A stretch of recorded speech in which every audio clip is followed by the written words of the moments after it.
and welcome to Butterfly Tea Time. I hope you have your tea and your coffee ready.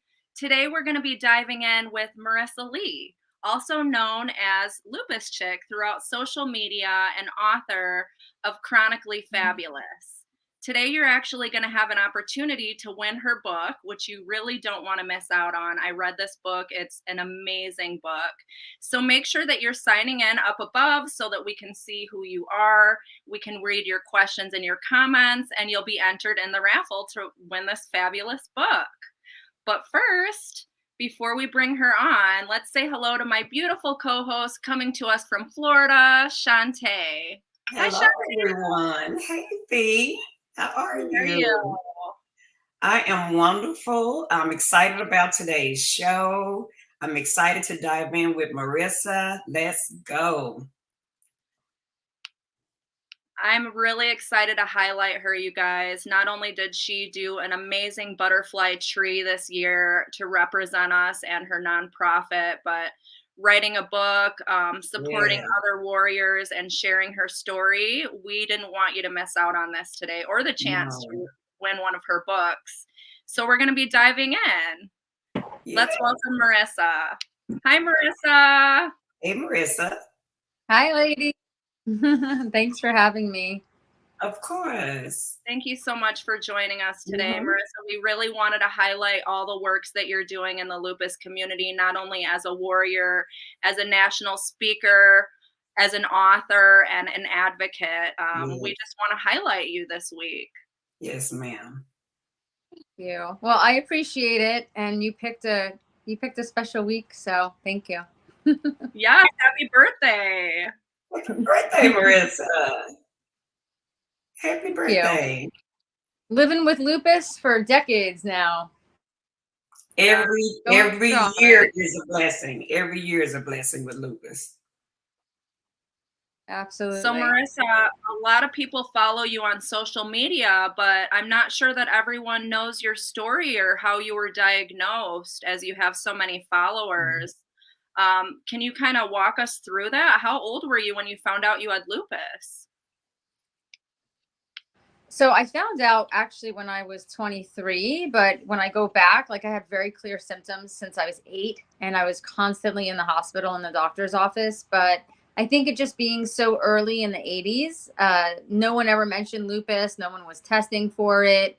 I had really bad asthma and I had really bad allergies. So I already had like some autoimmune things going on, but it was always brushed off as, you know, she's just a very fragile child and whatnot. So I sort of just suffered like through my teens and my college years. And then when I was 23, I was in nursing school. I was just about to be finished as an RN, which I was really excited about. You know, I'm sure a lot of you can relate being in the hospital and doctor's offices so much. I felt very comfortable in that setting for some reason. But when I was 23, I was living in Fort Lauderdale, and I actually was crossing the street one night in downtown Fort Lauderdale, and I got run over by a pickup truck that was driven by a drunk driver. And I spent about a year in recovery and in the hospital, but it was that physical trauma that sort of brought everything that had been happening for so many years. It brought it all out at one time. And I wound up having a lot of symptoms, and I wound up having a small stroke. And because I was already being seen by so many doctors in the hospital, I was actually able to get this lupus diagnosis within 3 weeks, which some, you know, are like, oh, that's so fast. And I'm like, it is, but I had been sick at that point for 15. So it was a horrible thing that happened, but it gave me an answer to, you know, you're sick for so long, and you kind of almost sometimes think that it's all in your head because no one's giving you a concrete answer. But I was finally able to get an answer. Yeah, and the average lupus diagnosis typically takes about 6 years nowadays. Yeah, I've never heard of anyone with a quick diagnosis like that. But you said you had been through it for 15 years? Yeah. That's a long time. Yeah, I've been through it for that long. And, you know, I think when all of those symptoms like came out in the hospital, I was able to tell the doctors that, these are the things I've been having going on for so many years, but they were able to actually like physically see it as well. So they had an infectious disease doctor come in and a rheumatologist, and I was able to finally get an answer. Okay. Wow. That's That's really, really traumatic. And when I was reading your book, weren't you having to almost learn how to walk again at some point? I did, because most of my injuries were to my ribs were broken, and I like split the liver into a bunch of pieces, and I had a lot of internal bleeding, and my pelvis fractured. So Mm, you kind of had to like lay on your back for a couple of months, because when like we don't think about it every day, but when we sit up, we put so much pressure on our bottom mm, organs like all day. So I couldn't sit up for months because otherwise the liver could bleed. So I, mm, I lost like all my muscle during that time. And then I had to go through this rehab process of learning how to walk mhm. again. Wow. Wow, that's amazing, Wow. Marissa. You really went through a lot on your lupus journey. Wow. That's a blessing to still be here It after was so much not the trauma. best year. Yeah. But you're here to tell the story. You're here to encourage other people. And her book is really, really Absolutely. encouraging you guys too. So make sure you sign in for the chance to win this amazing book. She talks about different recipes from her grandmother, many inflammatory recipes to be particular. It's just a very, very inspiring book. And Marissa, I wanted to ask you, what actually inspired you to create Lupus Chick?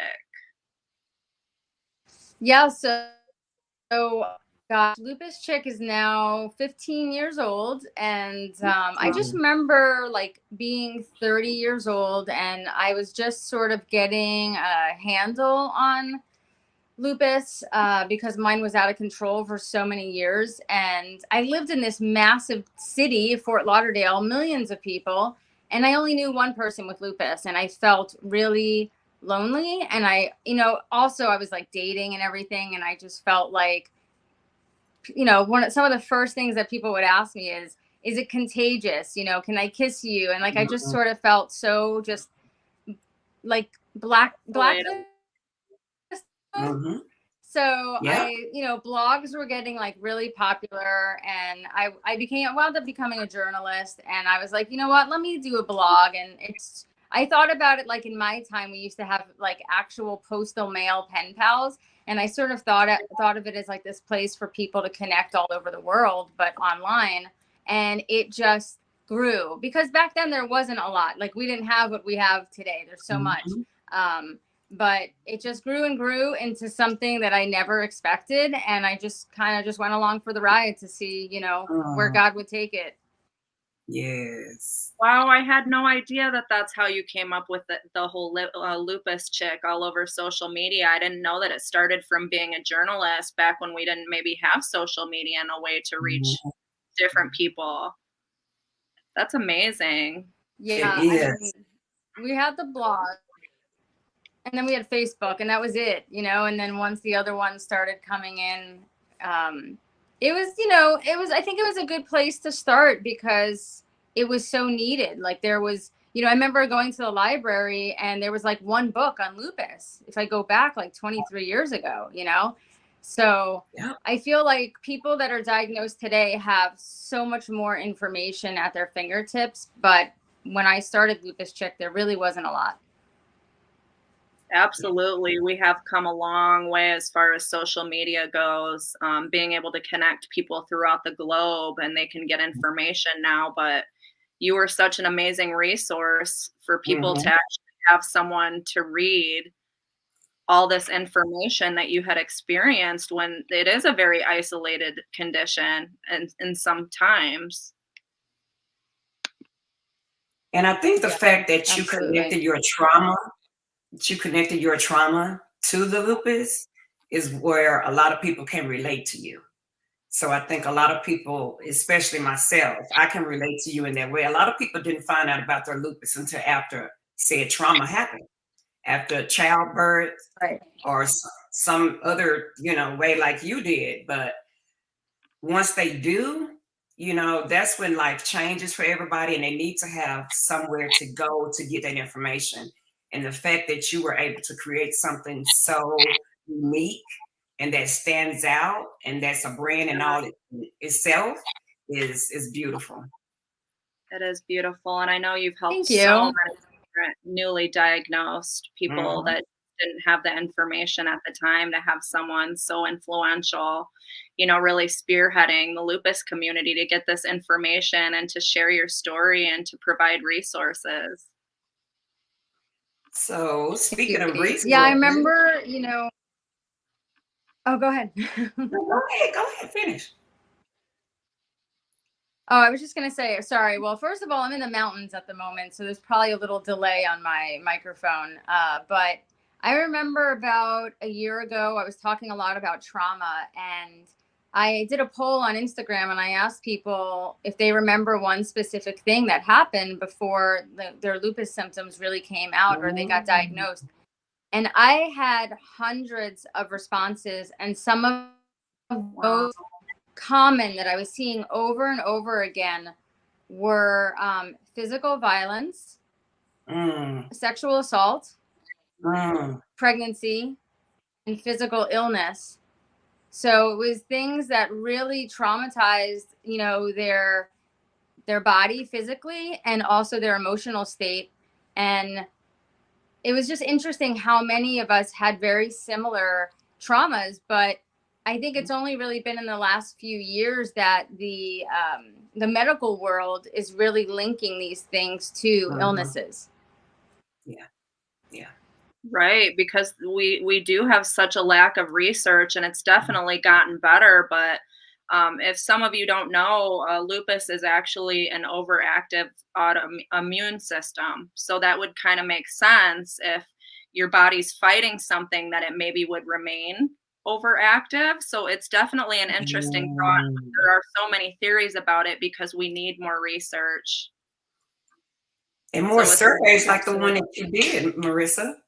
That was a good survey to have. So I believe if we have more surveys like that to kind of see what's linking, what's the main causes, what's the main symptoms, what's the main thing that everybody is tackling every day just to fight the disease, I think we'll Right. come up a lot further.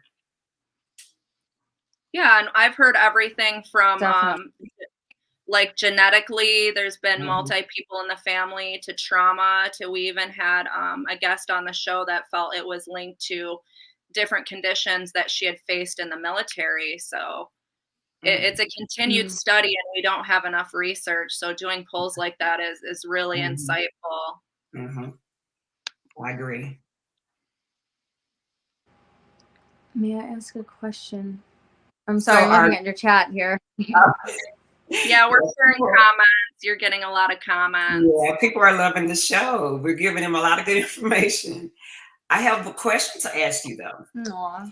Now, we all know that lupus is not something that we ask for and that it's not something that we deserve. So, how do you, day by day, master a disease that you don't deserve and have the life that you do?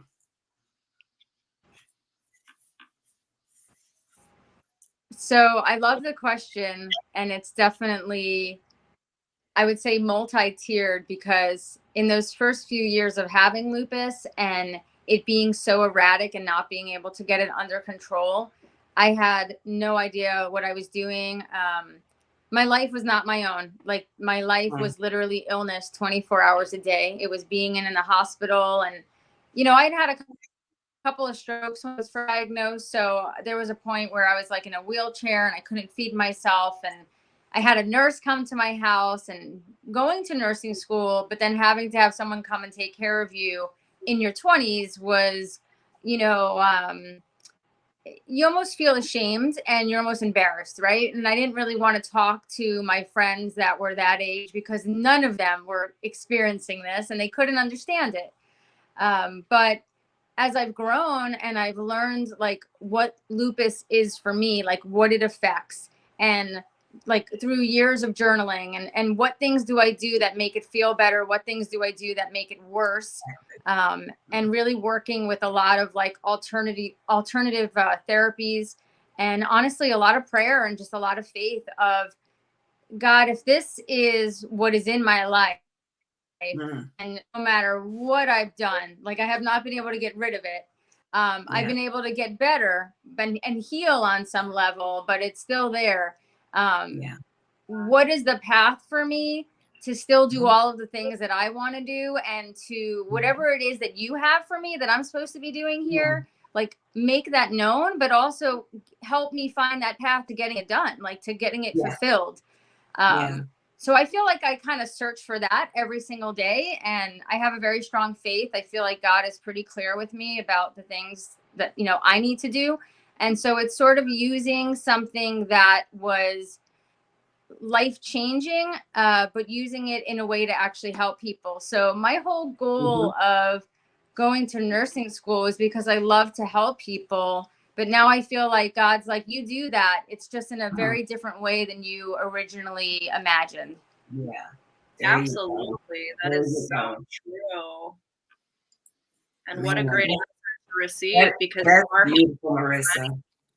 That is beautiful. I wholeheartedly agree that faith, journaling, tracking your health, all of those, and a combination of more, the self-care is all a component of living with this disease that we all know we don't deserve.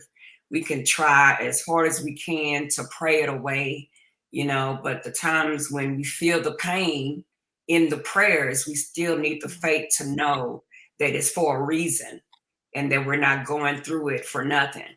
So I wholeheartedly agree that prayer and faith, yeah. journaling, keeping track of everything you go through, what aggravates it, what makes it better, I believe all that is definitely what helps us manage the disease. So I agree. I agree too. And I Yeah. agree with the thought that he has completely used you as Hmm. a nurse in your own capacity with this condition. As they say, God turns ashes into beauty. And that's definitely what he's done in your case, is you're helping so many women and men that are reaching it across the globe. And your word is spreading throughout the world and helping so many. It's really inspiring. Yeah. Thank you, So ladies. I always think about, I'm sure you've heard this quote, and I'm going to probably butcher it, but there's a quote that says, if not you, who? And if not now, when? Mm, yes. And I yeah. always think, Yes. this is what I have. What am I going Hmm. to do with it? And what am I waiting Exactly. for? Like, how long am I going to sit on it? Or am I going to Exactly. actually do something with it and help people? And my path with lupus and a way that I can help people is completely different than the way someone else can help them with the disease. Mhm. So, I get people that will reach out and be like, well, I want to share my story, but there's so many people doing it, or, I don't, it seems like, does it really matter? Well, absolutely, because there's someone that might be able to relate to you that can't relate to me. So you're the person that they're supposed to hear it from. I'm not. Exactly. Exactly. We all have Yeah. a story.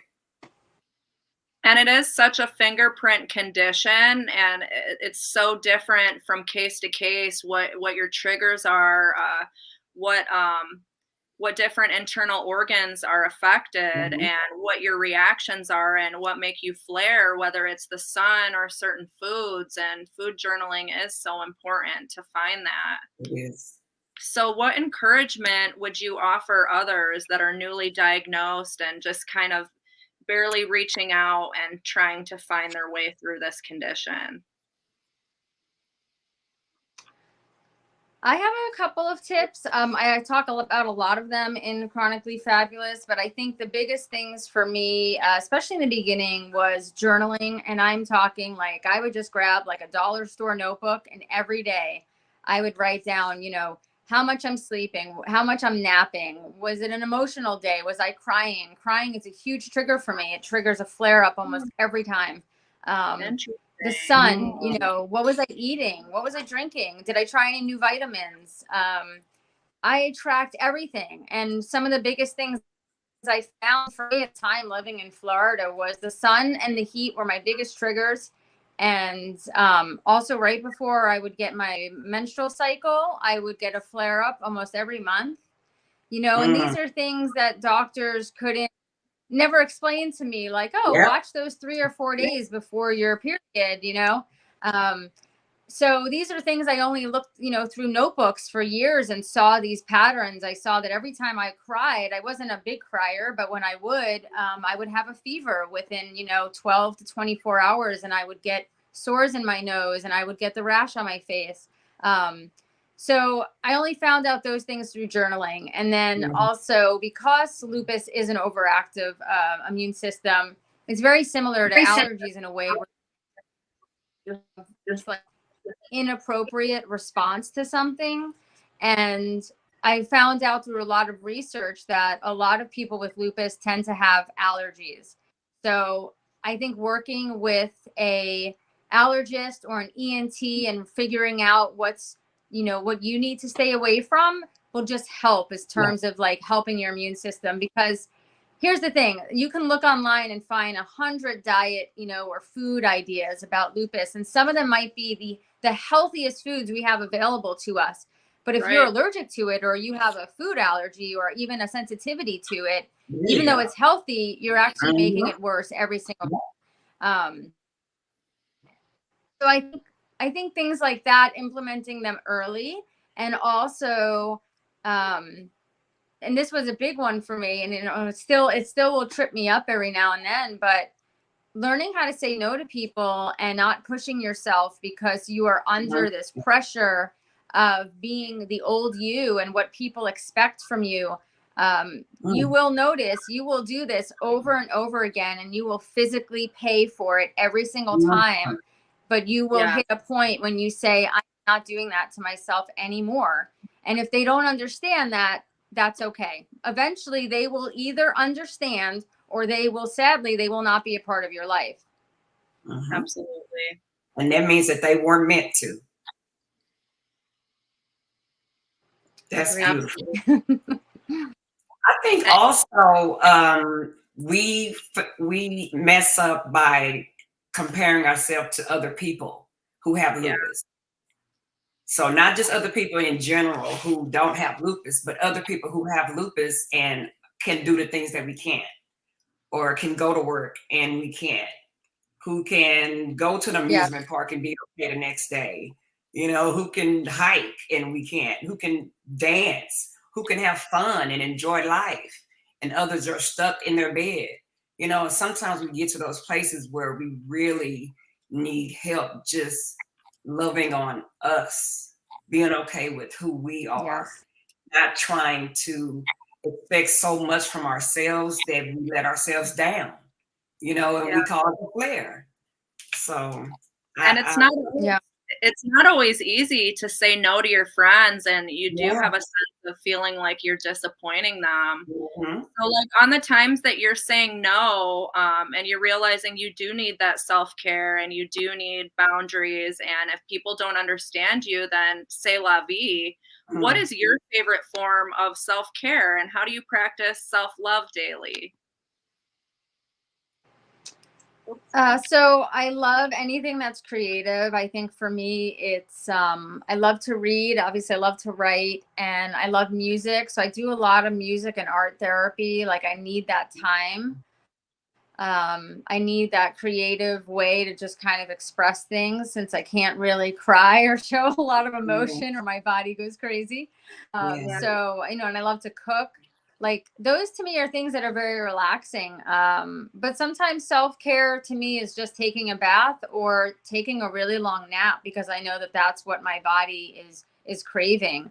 Um, and I think it depends on the day. Sometimes I do want to be with my girlfriends, and to me that's a self-care. And I've Mhm. built, luckily, over these years, these friendships with women that understand that we can all just jump in my bed and like watch a Netflix movie, and they know maybe I don't feel great and I can't go, but it's still spending such great time with one another, and we're having a good time. But it's not something that makes me feel worse, and then I'm, in bed for the next 3 days. So I think Yeah. I think self care is also branching out and finding people around you that respect things that you need. Yeah, that's definitely true friendship for sure. And you guys, she talks a lot about that in her book. She's an amazing artist. I highly suggest you check out her page. Some of the art, Marissa, that you've come out with has been absolutely amazing, as well as like your jewelry line that is helping the lupus community. If you wanted to tell us a little bit about that, like how can we get behind you? How can we join your mission? And where can we find you? Yeah, absolutely. So our website is lupuschick.com. We have a pretty large Facebook and Instagram presence. We have about 100,000 followers on both of those. So we have these big communities. And Wow. what I love about them is a lot of people like find their best friends in the community and they talk to them offline, right? Like they've sent me Yeah. letters, they've done vacations together, talk on the phone. Like it's just really cool, right? So the whole pen pal out idea really worked in like a much bigger way than I thought. It is like having pen pals throughout the globe, and you get messages once you start on this journey from people throughout the globe in all these different situations and conditions and how they're dealing with it. And it's a great situation to get connected. So we do want to encourage you guys to do that. We're going to have a word from our sponsor. You'll have the chance to sign in and hashtag butterfly tea time to win Chronically Fabulous.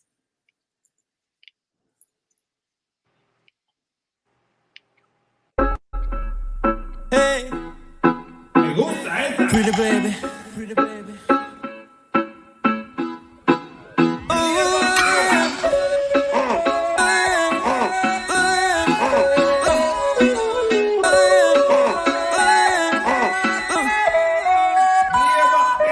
I've been waiting for so long, girl, yeah, to be with you alone, girl, yeah, yeah. Move your back against the wall, girl. Don't be afraid, won't let you fall, girl, no, no. You don't have to feel no pressure. We got all the night, no stress, girl. Alright. I will make you scream.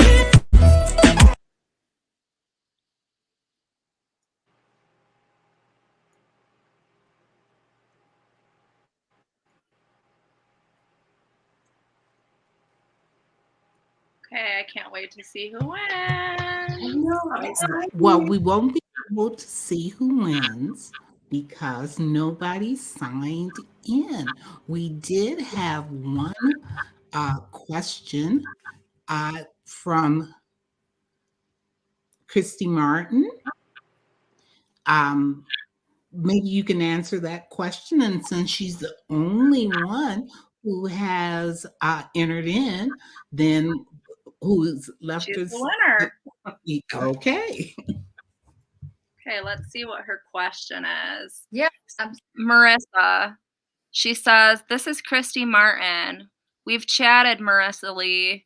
I'm still in denial. How have you ever felt that way before?" Absolutely. Yeah, so I know Christine, and I would say those first like 2 or 3 years, it's something I really struggled with. I did do a lot of like counseling. Honestly, I think therapy is one of the best things, a lot of prayer. But I was in such denial. I actually refused my medication for the first year after my diagnosis, which was a horrible thing. Don't ever do that. But I paid the price for it. And I think I just, it's an act of grieving. It's part of the grieving process. So you just have to, we all go through that piece. Mm-hmm. Yeah, well, congratulations, Christy. You totally deserve this book, and you're gonna. Christine. So, Butterfly Tea Time, cheers to you, Christy. Thank you for your support. Thank you for following and hashtagging Butterfly Tea Time. You are the official winner. So all you'll have to do is inbox us your address, and that will be going out to you shortly. Until next time, fly free, and don't forget to follow Marisa in all her lupus works and journeys. Thank you, ladies. Thank you. Fly free.